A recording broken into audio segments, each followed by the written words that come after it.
Summer start ஆயிடுச்சு. சில்லுன்னு rose milk பண்ணலாமா? இஃப்தாருக்காகவும் இதை யூஸ் பண்ணிக்கலாம். ஃபாஸ்டிங் முடிக்கிறதுக்கு ரொம்பவே குளிர்ச்சியாக இருக்கும்.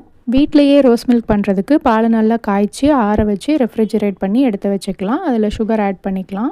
இந்த சில் மில்கில் அப்படியே ரோஸ் எசன்ஸ் மிக்ஸ் பண்ணி குடித்தாலுமே நல்லா தான் இருக்கும். நம்ம எக்ஸ்ட்ரா ரிச் டேஸ்ட்டுக்காகவும் பாடி கூலண்ட்காகவும் பாதாம் பிசின் சோக் பண்ணியிருக்கோம், சப்ஜா சீட் சோக் பண்ணியிருக்கோம், கடல் பாசி காய்ச்சி செட் பண்ண வச்சுருக்கோம். இது எல்லாத்தையுமே ஆட் பண்ணிக்கிட்டோன்னா நல்லா க்ரீமியாக ரிச்சாக சூப்பராக இருக்கும் குடிக்கிறதுக்கு. சப்ஜா சீட் பாதாம் பிசின்லாம் நேச்சுரல் பாடி கூலண்ட். ஸோ இதெல்லாம் யூஸ் பண்ணும்போது பாடி ஹீட்டை கம்மி பண்ணி கொடுக்கும். ஃபாஸ்டிங் இருக்கவங்க ஃபாஸ்டிங் பிரேக் பண்ணுறதுக்காக இதை எடுத்துக்கும் போது பாடிக்கு நல்ல ஒரு குளிர்ச்சி கிடைக்கும். இதை எல்லாமே பாலில் சேர்த்து நல்லா ஒரு மிக்ஸ் கொடுத்துட்டு அதுக்கப்புறம் நம்ம ரோஸ் எசன்ஸ் ஆட் பண்ணிக்கிறோம். ஒரு 4 ட்ராப் ஆட் பண்ணால் போதும். இந்த ரோஸ் மில்க் எசன்ஸ் ஃபார்ம்லேயும் கிடைக்குது, பவுடர் ஃபார்ம்லேயும் கிடைக்குது. அது இல்லாமல் ரூஹப்ஸா மாதிரி சிரப் வாங்கியும் நம்ம யூஸ் பண்ணிக்கலாம். ரூஹப்ஸா வாங்கி யூஸ் பண்ணுறோம் அப்படின்னா அதிலே சுகர் மிக்ஸ் ஆகிருக்கும். ஸோ அதுக்கேற்ற மாதிரி நம்ம ஆட் பண்ணுற சுகரை கம்மி பண்ணிக்கணும்.